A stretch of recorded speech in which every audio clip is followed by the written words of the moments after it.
Hello friends, I am Alpana welcoming you to my channel Alpana's Green Paradise.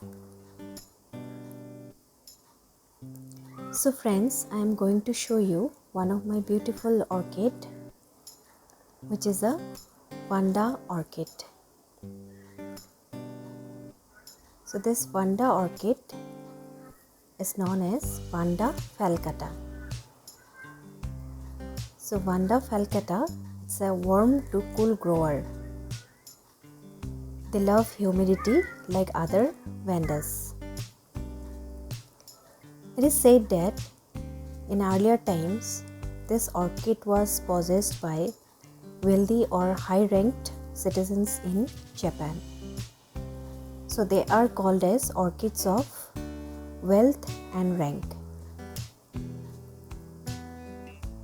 So friends, these orchids are epiphytes and also they are lithophytes. As they are epiphytes, they can be grown in branches, tree trunks, and as they are lithophytes also, so they can be grown on rock cliffs. Blooms or flowerings vary depending on the climatic conditions of the different places. Here in Assam, she is flowering in summer as well as in spring. Regarding potting mix, we can use some coconut husk, brick pieces, etc. But here in this Vanda, I have not used any potting mix. I have simply hung it from above and have used a fenestrated small plastic pot. As you can see, there is no potting mix at all. Now watering, whenever I see that the roots are bone dry, I water her till the roots change in colors. My orchids are in green net covered area where they get indirect sunlight, or you can say that they get dapple sunlight.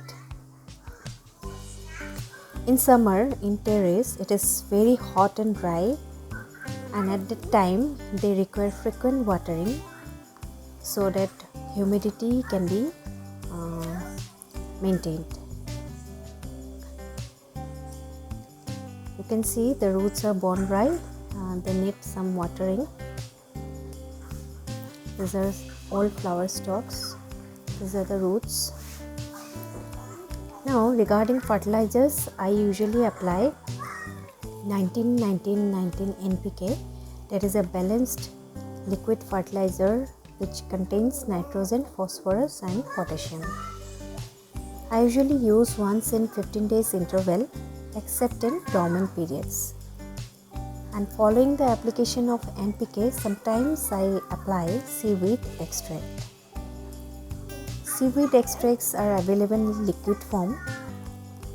I usually use around 2 ml in 2 liters of water and apply over the leaves as well as over the roots.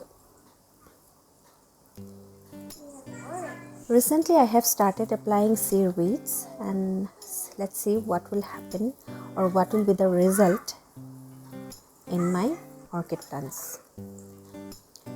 With application of NPK only, I am getting the flowers years after years.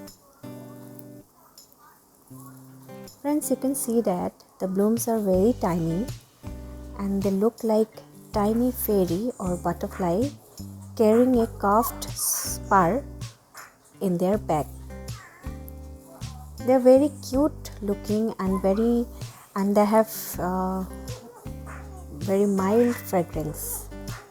They are available in white, light blue and pink in shade. So friends, this orchid is monopodial orchid. Vandaceous orchid and Phalaenopsis, they are monopodial orchids. Probably you know monopodial means they have single stem in the center, and from the stem itself the leaves are arising one above the another in symmetric fashion. So friends, they do not have this pseudo bulbs like sympodial orchids. Sympodial orchids like Cattleya, Oncidium, etc. So they do not have this water reservoir in their plants.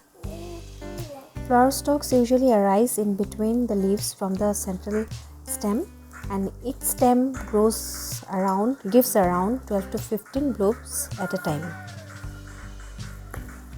This plant has 3 stems and 2 stems have flower spikes. I have some Vandaceous orchids with which I am struggling as they are not blooming for a single time. But this one, it is so easy to grow and has adapted in my place so well that she is giving me blooms year after years.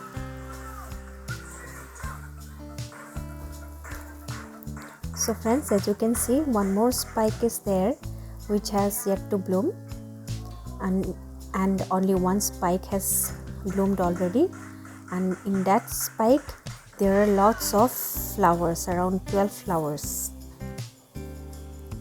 So friends, on a lighter note, I can say that I am also a proud owner of this beautiful Vanda falcata. So friends, with this note I would like to say bye, and until next time, take care. Bye bye.